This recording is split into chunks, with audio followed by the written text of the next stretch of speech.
From the moment I open up my eyes, there's one thing that stays on my mind. The Love Her Show with the duo. You gotta love her, praise her, treat her right. Let your life reflect all the beauty that's inside of you. You gotta love yourself. Let the best of you shine through.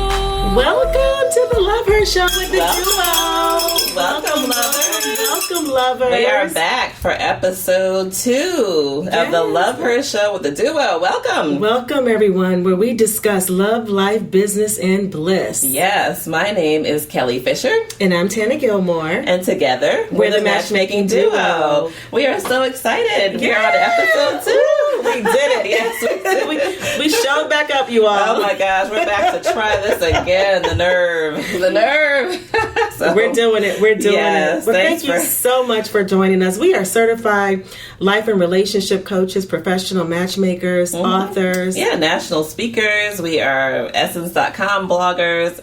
And you can find us at thematchmakingduo.com. In our social media, The Matchmaking Duo, and Twitter at Matchmaking Duo. Yes. So, how was your day? It was busy. Of course, we're still going, as you can see. We are. They have no idea what time it is. I don't even think we'll tell them. They don't even know. You guys are crazy. How long we work sometimes. You all have no idea. The two of us have stayed up all night. When we were writing our book, Relationship Do-Overs, we would pull all-nighters because we had a crunch time to get it done. Yeah, I don't think there's anybody else crazy enough to do that. I'm like, you want to stay up? And she's like, yeah, let's just stay up. Let's stay up 24 hours and finish this book. Yeah, we are bananas. We are. Yeah. And then we just crash after a while. So I don't know how healthy that is. We probably need to put that in the bliss section when we have our speakers, which we're lining up, by the way. Yeah, so we're excited. We have some of confirmation. Great speakers coming up. Oh my. Yeah, it's a nice list. It's formulating better than we expected. Mm-hmm. We've met a lot of people over the years. Yeah. We've been in business. This is actually we just launched our third year. Mm-hmm. Right? We just our third year of business. Yes. Right. So we're so excited about it. But yeah, we've met some wonderful people along the way. We have, and then we were like, "Oh, we know such and such. Well, I wonder if they would come." And they're like, "Yeah, sure, of course we will." So that's great. You guys are in for a treat. And many of you don't know we're headquartered here in Charlotte, North Carolina, but our business is national. So we have clients all over this country. The country, which is nice because we, get to meet people from all over. Yeah, it's also a treat when we have clients locally here in Charlotte because sometimes, believe it or not, we don't have that many here in Charlotte. So when they can actually come into our office and sit down and chit chat with us, we're super duper excited. Yes, I wish we have a new one now. So new couple, actually we have a couple of them now in this area. So we get to travel out and they travel in and we get to give a hug. So that's always fun. That's awesome. That's awesome.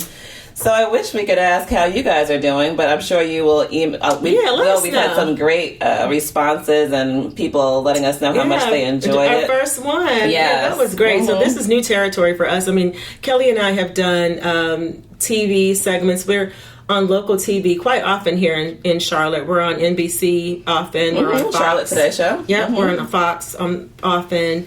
And then we do radio segments. We've done the Tom Joyner morning show. We've done Ricky Smiley show. We've done the local so many radio here. We've been fortunate. So we've been fortunate to be able to share with their listeners. But what we've learned is that we really love radio. Yeah, we do love radio because we like to talk. That's what it is. So when we first went into our first radio interview, we were like, "Ooh, this feels great." Yes, having conversation, which we talk.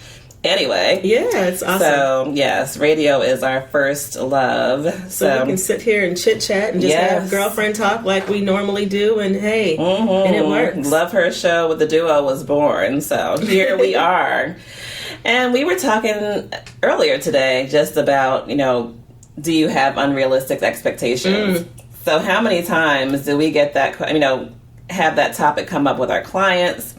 And that's really where we start. It's a starting point a lot of times with our coaching clients because they come in with this long list. And we've all been there, so I don't want to even talk about anyone. We've been there at some point in our life when we're like, we want this, and this, and this, and this, and this, and this, and this, and this, and this. And this. We do. By the way, and this, and this. And then some. And then some. This is what he needs to be. And why he needs to be this way. Yes. We're like, really? Lord. Ugh. Really? Why? So we start with chopping that list down to really what it needs to be. So we thought we'd talk today about whether or not you have unrealistic expectations. So we'll give a pause and let you ponder that for a moment. And your mental list, take it and shred it. Mm-hmm. Since we can't cut it ourselves. Shred it now. Shred that list because it doesn't exist. Oh my. We're going to give you a realistic list today. So some of the things that we were thinking about. So I know the first question that comes in, I think almost every single day when we're talking to prospective clients and we're having strategy sessions, we're like, well, what are you looking for? Well, he needs to be tall. I mean, like 6'4" and you're like 5'2". You're 5'1", okay? Like, really? So let's talk about that. Mm-hmm. Why does he need to be 6'4"? Does he need to be like a full 12 inches over you? Right. And let us just let you know, the average man in America is 5'9". 5'9". That is the average height of a man in America. Yes, and I think we've all been there. We're like, oh, he needs to be tall. Because you go back to like that fairy tale when you need to feel safe. Yeah, I need to feel secure. Prince Charming and all of that. And we get it. So don't let us, try to make you think that we don't get it. However, after we delve a little bit deeper into it, we feel like if you give it some more thought, you're really looking for security. You're looking for comfort. You're looking for someone... protection. Yes. And so if he's confident, how about if you shift your mindset to say, well, if he's confident, then maybe he'll be 5 inches taller. That's right. And so I tell you, when they start treating you well, he grows about 2 inches every date. What did our last client say? She was like, oh, I didn't want to go out with him, but I'm telling you now that he's been opening doors for me and he's chivalrous and he treats me like a queen. He's about 3 inches taller. He's 3 inches taller. Her words, not ours. She said when he started paying my valet. And not even for the money, because she has plenty of money. She has plenty of money on her own. But when he was paying for valet and he made reservations, thought about what she would want for that date. I mean, he really took his time with that. He did, and making sure she was safe and secure. He became 3 inches taller like overnight. Yeah. So she didn't even notice it any longer. And I have some friends that where the wife is taller than the man, and you can't tell him that he's not 6 feet tall. He's walking around, he is confident. I mean, you would think that he was 6 feet. He carries himself like he's 6 feet. So there's an aside too. There's a side note for that. What's the side note? Now, of course, you have to make him feel tall. Oh, absolutely. So when you have an argument, you can't say, by the way, you're short behind. Short self. Can't stand you because you're short anyway. I'm looking down on you anyway. Right. So he feels 6 feet tall because she's making him feel like he's a towering giant. But also he does. He exudes that confidence, and that confidence is attractive. It's very attractive. I mean, you can't tell him he's not 6 feet. No. So it doesn't even matter. So one, if he exudes that confidence on his own, and then coupled with you making him feel tall and confident as well, that he's tall and he's tall enough for you, then it works well. He's enough, and it works well. You can't tell them that they're not. There's so many times men say, I don't mind dating. I mean, I think probably 95% of the male clients and candidates that we talk to are like, I don't mind dating someone taller than I am. It's usually her that has a problem. I'm good. I'm good down here, so, and they're usually not even that short. But I think the consensus is, when I put on my 3-inch heels, he has to be my height or taller. I mean, they all say that. Which is, we get it. I think it just growing up that way. We understand. But I mean, really, so you need to peel back the onion and think about what is it going to take to make you feel safe, protected, and that he's providing. Yeah. I mean, so those are some of the things that they associate height with. Yeah, well, I think when you get to a certain age, too, it's so good to just start reassessing your list. So your list that was one way when you were 20 might be different when you're 30. It's certainly different when you're 40. And, my list has changed about 5 times. 50-something, you're hoping for hair at that point. Right, and breathing. Yes, and breathing. and nice. Right. They treat you well and show up when they say they're going to. Yes, those things are so important absolutely. as opposed to, the pearly whites, even though that's always important. That's important. Nice smile helps. But yeah, so your list is going to change. Another thing that, it baffles us when our clients will come in and they'll say, he needs to have a PhD. A what? A what? A PhD? And you come in the door with a bachelor's? And so here's the thing. So bachelors are great. Bachelors are amazing. We have bachelors. Absolutely. So, but when you're expecting him to have a PhD and you have a bachelor's, tell me why he needs to have a PhD. Right. What is that going to do? What we've uncovered, though, is a lot of times it's so he can impress my parents or he can impress my friends. Why are you trying to impress people? Right. We know people with PhDs that are dumb as a box of rocks. They are. Common sense goes a long way. I don't know how many people. I know several people who have great, and you probably do too, who have great book knowledge. They can investigate, they can do all types of experiments, research, and everything, but not a shred of common sense. None whatsoever. So a PhD doesn't really mean, of course, it's great if you both want to be researchers, but I don't know why all the time it has to be a requirement, even in Ivy League. Right. We said, how many times have we heard that too? That, he graduated, but he didn't go to a good school. He went to, I'm like, girl, he went to school. Right. He went to school. Right. Leave him alone. When you think about it, when you go to school, when you go to college, or even any type of trade school, you have to have the tenacity to push through. There's no one there to help you. No. So, you could have, a borderline C average, in one place, and you kind of just kind of fall out of there. Right. Or you can have straight A's because you have tenacity and you have that stick-to-itiveness. We're making up that word. What is a real word? Stick-to-itiveness. It is a word. Stick-to-itiveness, yes. Look it up. So, those types of things. But we just want to make sure that you are asking for something that is necessary. So just why, and we're not saying that you can't get a PhD, but why does it have to be a requirement? It's the why behind it. So think about where that comes from. Right. The why behind it. Always ask yourself the why behind it. And you made a good point, too. A lot of times our clients will say, well, my family won't approve, or, I come from a certain family and he won't fit in if he does such and such. But we really want you, because you know what? When you go home, it's not going to be about your family. It's going to be you and him. And guess what? You're worrying about appeasing your mom. Your mom is laying next to your dad. Yeah, she is spooning with your father. She has her man. She's been snuggled for years. She has her man. Warm and stop worrying about trying to appeal to your mom and dad. Yes. You are grown. Act like it. Or your job. How many times have we had clients that have said, I have to really come with someone who's going to represent me well, and that we do think is, an important factor. It is important. It is very important. Yeah. You don't want him to come and embarrass you, but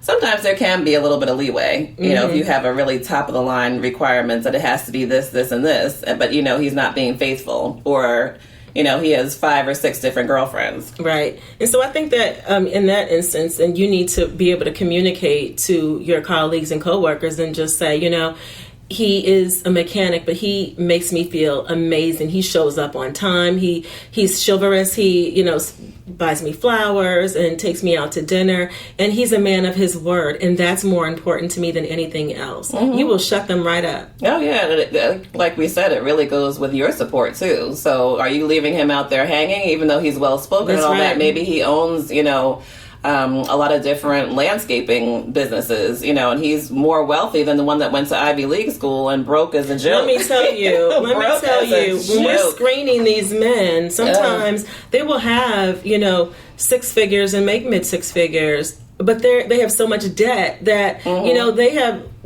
more debt than someone that makes $75,000. Yeah. So we hear it and we see it all the time. So you really can't, you look at that and let that be your gauge or your measurement. Absolutely. That cannot be. And we've met several men who may not have all the degrees, but manage their money better than the ones who make a lot of money. That's right. So, That's right. how many times have we had that?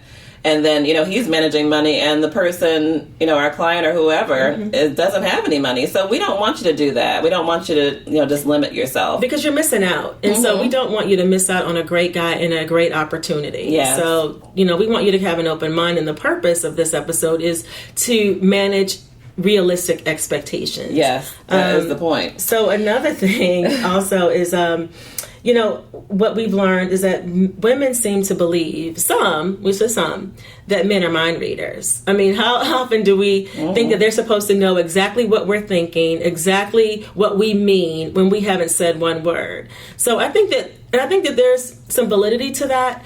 Over the years, you arrive at. So I think that later on in life, you'll be able to, discern what type of day your man has had when he's walked through the door. But early on in the relationship, you don't know. And so when you expect for him to know what type of day you've had, or you're mad and you're not telling him why, he doesn't know. Right. Or, just, that goes back to communication. So even early on in relationships, he doesn't know what makes you happy, what doesn't make you happy, what made you sad, what the last person did.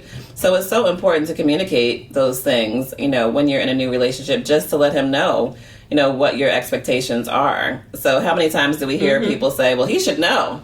Right. No, he shouldn't. No. Because he's not a mind reader. No. And neither are you. Neither are you. And so we just want you all to, again, manage your expectations and start having those early conversations in the very beginning of your relationship. Just so he knows. Yes. And the other thing I would think, too, is does he need to have all the same interests that you do?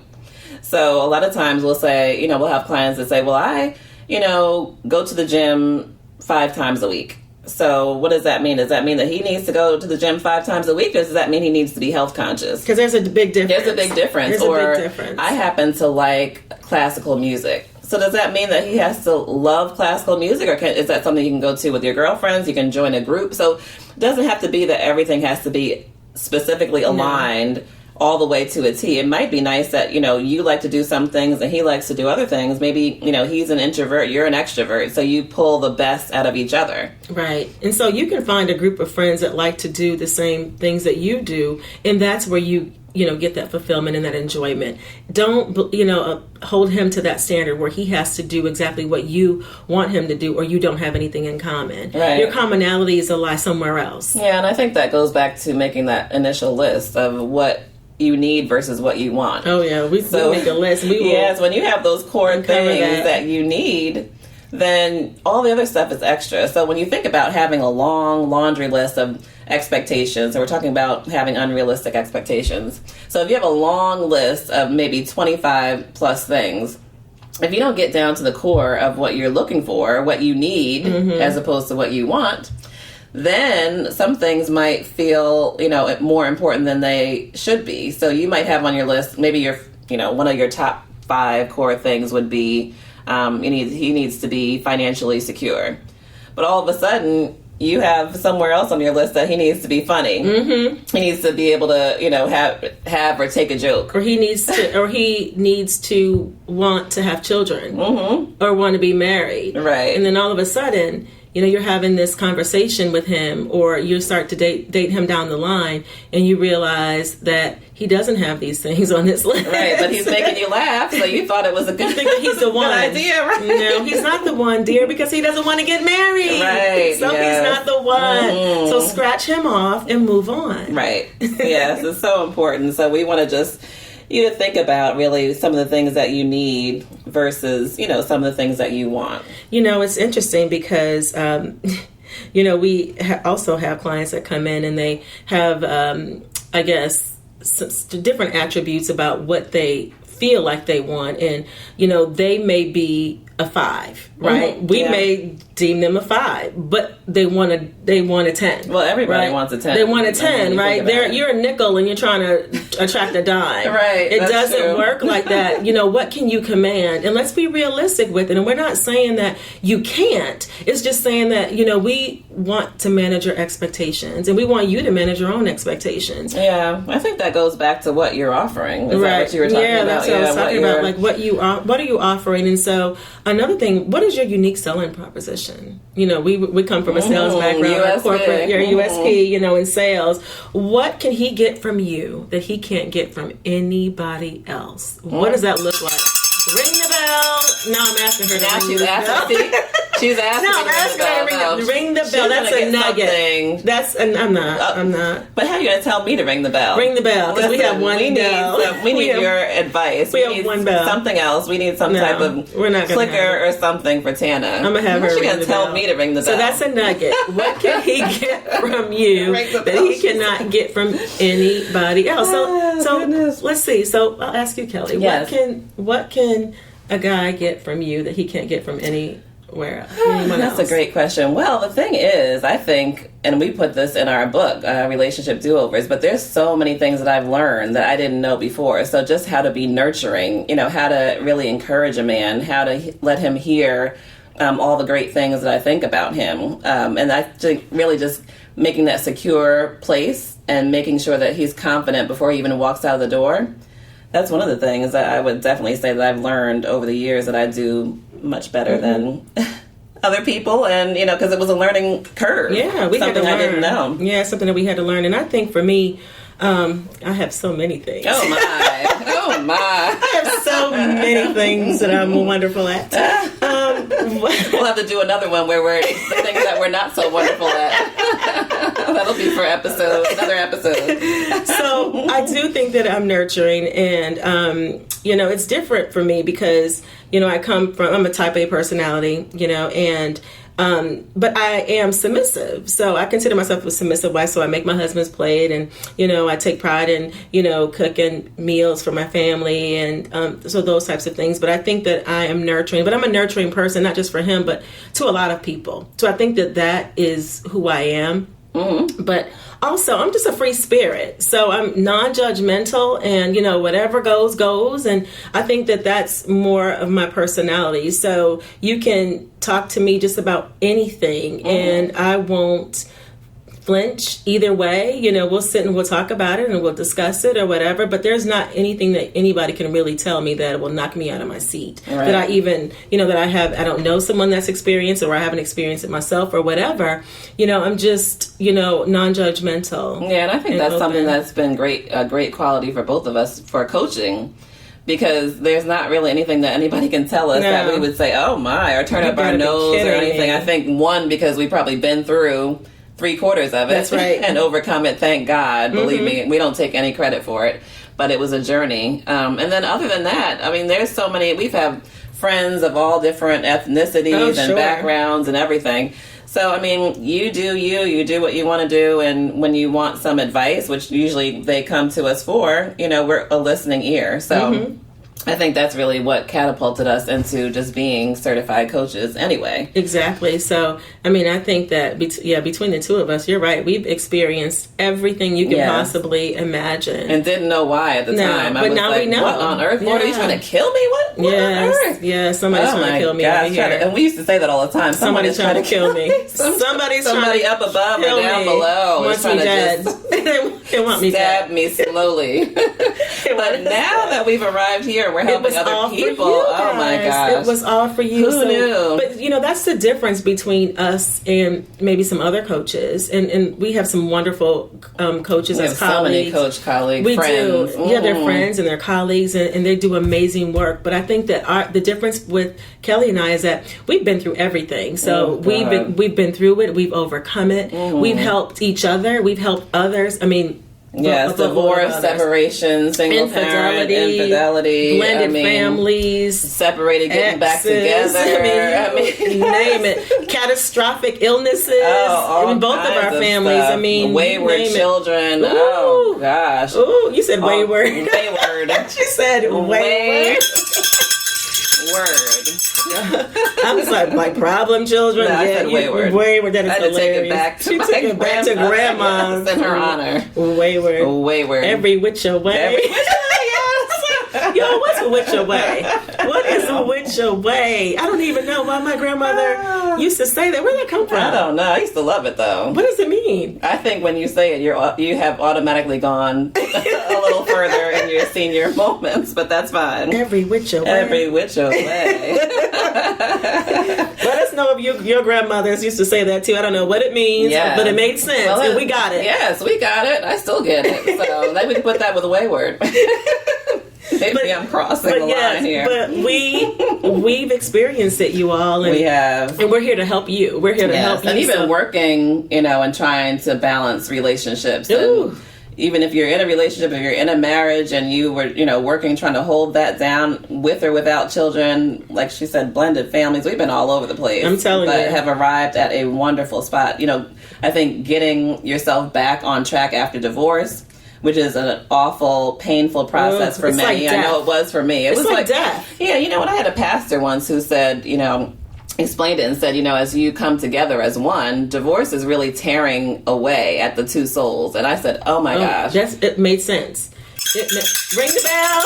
Ring the bell. Ring the bell. And it's interesting because as we explained in episode 1, my husband and I, we took a break for 2 years. So we actually separated for 2 years. And people always come to me and they say, I'm thinking about separation. I said, whoa. Let's talk about this first. Than a notion. Because here's what I'm going to tell you. When you separate, be prepared for a divorce. Yes. Most people do not get back together once they separate. So you need to be able to understand what you are doing. Understand. And how many people do that and then they don't get back together? They think they're making a point. And I thought I was making a point. You're making a point. You're making a point that that he's free to go do something whatever else. That he wants to do. So that's the point you're making. The point. But so I even say, and they say, you know what? We're just going to go and I'm going to sleep down the hall.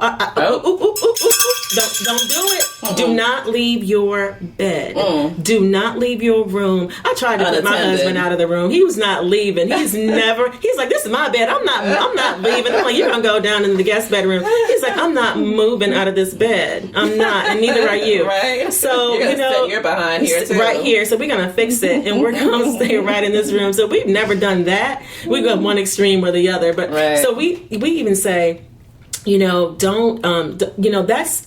you're leaving the door cracked for temptation. You're leaving the door cracked for just anything to come in between. I mean, how many times do women love a married man? These days. I mean, this is not. These are the 2000s. This is not back in 1959. They think he's more attractive. Yes. We hear that all the time. And we were just talking to a man yesterday, and he was just saying how every time he's out, people, if they think that he's married, it's more attractive. It's more attractive. And so he loves keeping on his wedding ring. I mean, so these men are walking around here taking their ring off. He's separated now, like on his way to divorce. He's like, I don't even want to take the ring off because, he gets more attention with the ring on. And so, which is unfortunate. It is unfortunate. It's unfortunate. But these are the times that we're in. So we need to really make sure that we, that you respect that other people are married, number one, and that off the market. That he's off the market. He's emotionally unavailable. Yeah, but the point is that you think that you're throwing him to the wolves, and you really are. You think that you are like, oh, he's going to come back to me. Oh, please, he's not. He's not. I mean, it's a pretty good. The statistics show that they don't. So again, if you're considering separation, just be prepared for a divorce. Just make sure that you're serious about it, not just trying to make a point. Because most of the time, that's what's going to happen. So we encourage you not to do that. If you really want your marriage, do not separate. Yeah, and don't even move down the hall. Nope, don't leave your room. Not at all. So, but we digress. I think we're just. Overall, we're just talking about having unrealistic expectations. Go back over your list if you've made one.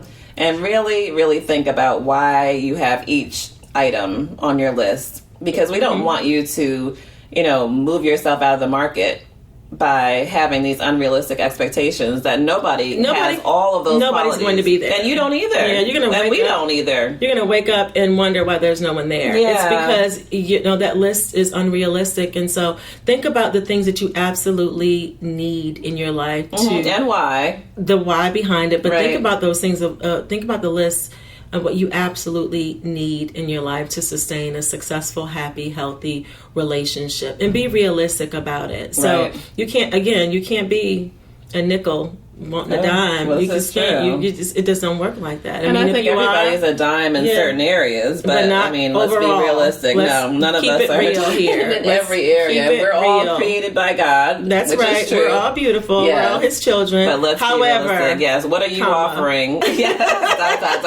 What are you? Because sometimes we're looking in our office and we're like, really? You want such and such and such and such? So we have to have a real serious conversation. So let's talk about what you're offering, what you can command. So, and that's another conversation. For another time? Yeah. Okay. Well, we hope you all enjoyed our second episode. Yes, we do. And I think maybe by next time, Tana will have something to ring. So if you would just tweet us at Matchmaking DUO and just give us some ideas, some type of clicker, because now we're moving into part where she's telling me ring the bell. I gave you the cowbell. I know, but you want to ring it though, so we're gonna get you something too. I'm not. So you'll be able to distinguish who's who, and even though they're all hopefully good points, they're good nuggets. Yes, we just want you all to understand and hear our nuggets. I know. So. Well, thank you for listening. Yay. The Love Her Show with the duo, the Matchmaking Duo here, checking in with you once again. And you can find us, thematchmakingduo.com, our social medias, the Matchmaking Duo at Matchmaking Duo, and visit our online store for more videos and tutorials and workshops from us. We want to support you. We really do. We want to support. We feel like everyone on this earth deserves love. Absolutely. So, we feel like you can have it. Yes, we wouldn't be in this business if we didn't. Yes, you can. So we will see you soon. Bye, lovers. Have a great day, lovers. Then you discover just how to love her, to embrace the love inside of you, 'cause there will only